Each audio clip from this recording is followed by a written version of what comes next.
और क्या। और मैंने सोचा है कि हम इन दोनों को अपने ही घर में रख लेंगे। इन दोनों को घर भी मिल जाएगा और हमारा काम भी चलता रहेगा। अरे नूतन, तुम ये सब जो डिसाइड करती चली जा रही हो, कम से कम एक बार मंजू से तो पूछ लो। अरे उससे क्या पूछना, वो भला कहाँ अपना भला बुरा जानती है। हम उसके बड़े हैं, हमें ही तो उसके लिए सोचना पड़ेगा। ये सब देखकर प्रेम को बेचैनी होने लगी थी, लेकिन वो कुछ नहीं बोल पाता। शीतल भी अपना मुंह बंद करके बैठी रहती है, क्योंकि उसे समझ में नहीं आ रहा था कि ये क्या चल रहा है। देखते ही देखते उनकी शादी तय हो जाती है। तो ऐसा करते हैं, अगले महीने सगाई करवा लेते हैं और फिर उसके एक हफ्ते बाद शादी करवा देंगे। चट मांगनी पट ब्याह। हाँ हाँ, ये अच्छा रहेगा। क्यों, सही है ना मंजू?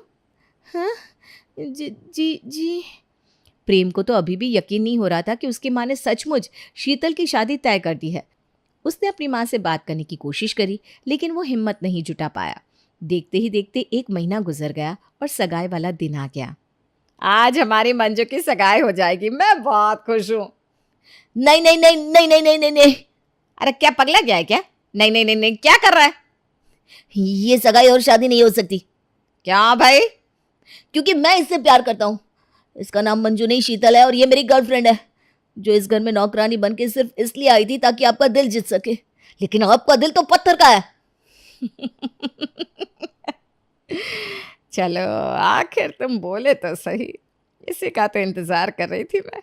मुझे तो पहले से पता है कि ये लड़की शीतल है और ये तुम्हारी गर्लफ्रेंड है। क्या? हाँ, मैंने शुरुआत में नहीं कहा था कि मैंने इसको कहीं देखा है? तो फिर मुझे याद आ गया था कि मैंने तेरे मोबाइल में इसकी फ़ोटो देखी थी।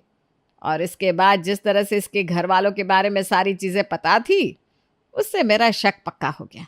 मैं तो बस देख रही थी कि अपने प्यार को पाने के लिए तुम लोग किस हद तक जाओगे। अरे नूतन, तुमने इतना बड़ा खेल खेल लिया, कम से कम मुझे तो बता देती। अरे आपके पेट में कुछ नहीं रुकता। वैसे बेटी शीतल, मैं मान गई, क्योंकि तुम अपने प्यार को पाने के लिए मेरे ऐसे ऐसे ताने और बातें सुन रही थी, जो कि शायद मैं खुद भी ना सुन पाती। इसलिए आज तुम्हारी सगाई तो ज़रूर होगी, लेकिन इस लड़के के साथ नहीं, मेरे बेटे के साथ। क्या? सच में? हाँ, सच में।